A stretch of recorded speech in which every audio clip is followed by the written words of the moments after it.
Hi, everyone. Some comments about notation now. All right. So remember, capital N is the population size for a population data set. Like if we have a census, like the census of 45 ages for the 45 presidents. Little n is the sample size for a sample data set.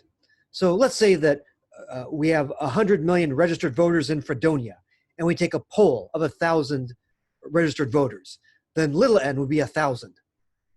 It's a part of the overall population that we're sampling. And its size is 1,000, little n.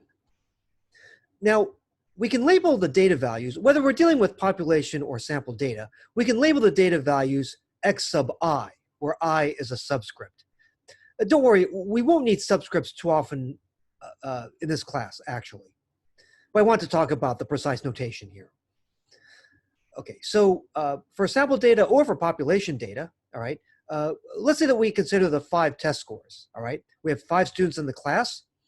Let's say we have the population data set of 5 test scores in points. Capital N, the population size is 5. X sub 1, student number 1 score is 80 points. X sub 2, student number 2 score is 76 points. Whoops. All right, and so forth. X sub 3, student number 3 scores 100 points. X sub 4, student number 4 scores 83 points. X sub 5, student number 5 score is also 100 points. We have a tie here. Okay, so we can label data values x sub I, where I is an index taking on the values between 1 and n.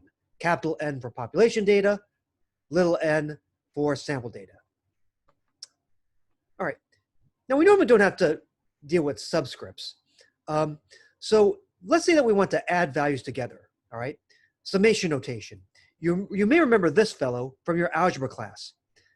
That's the Greek letter uppercase sigma. His little brother, lowercase sigma, is going to be famous later on. That's this guy. He's going to represent standard deviation. But this is uppercase sigma, and it's a summation operator, meaning that something like this denotes the sum of the given data values. So if I want to add the values from x sub 1 through x sub 5, I could just write it like that. All right, summation x. Now, more precisely, if you're dealing with a population data set, you'd write something like this. Summation x sub I from I equals 1 to capital N, which really means this. Or if you have sample data, okay, you'd have summation x sub I, where I goes from 1 to little n, which means this. That's the sum in a sample data set. But we don't worry about the distinction. Bottom line is, summation x, that's the sum of the given data values given the context, whether it's population data or sample data. All right. So in example 1, we can denote the sum of the 5 scores by this, which means that. Adding up the 5 scores. All right. Now, how do we do notation for means? Well, it depends on whether we're dealing with a population data set or a sample data set. If we have a population data set, then we can compute a population mean. Okay, now the population mean for a population of size capital N, the population mean is denoted by the Greek letter mu. Cat says mu. It's like a U that needs a haircut, like me. All right, and we typically use Greek letters like mu to denote population parameters, values that describe a population.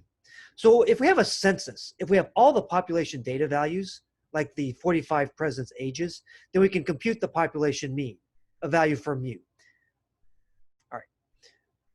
Now, how do we find a mean in general? How do we find a mean? We have these 5 data values, all right? We have these 5 data values. How do you calculate the mean? You add them all up, and then you divide by 5, the number of data values. So here is the formula. In a way, it's our first formula. It's our formula for a population mean. The population mean is given by, well, the sum of the data values at hand divided by, oops, once again, it's the sum of the data values at hand, all right, divided by the number of values, the population size. Okay, I'm assuming that we have complete data. We have a complete data set. So it's the sum of the data values divided by the number of values. Summation x all over capital N. Now let's say that instead of population data, this was sample data. Sample data where little n, the sample size, was 5.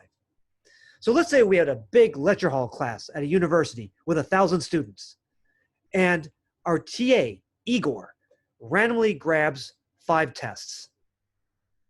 And let's say that these are the 5 sample values. All right. Well, we have sample data then. And we can find the sample mean, denoted by x bar. We typically use Roman or English letters to denote sample statistics, not Greek letters. Sample statistics are values that describe a sample, like a sample mean. But to find a sample mean, it's the same basic idea. You add up all the values at hand, the values in our sample, and you divide by the number of values at hand.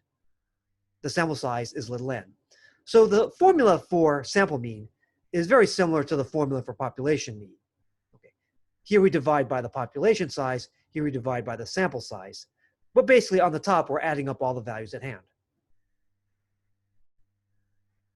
Okay.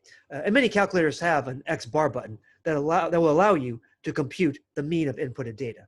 So on a scientific calculator, you should be able to input data and calculate a sample mean. Although I may have you show work on homework. In fact, do show your work on homework. All right, until then.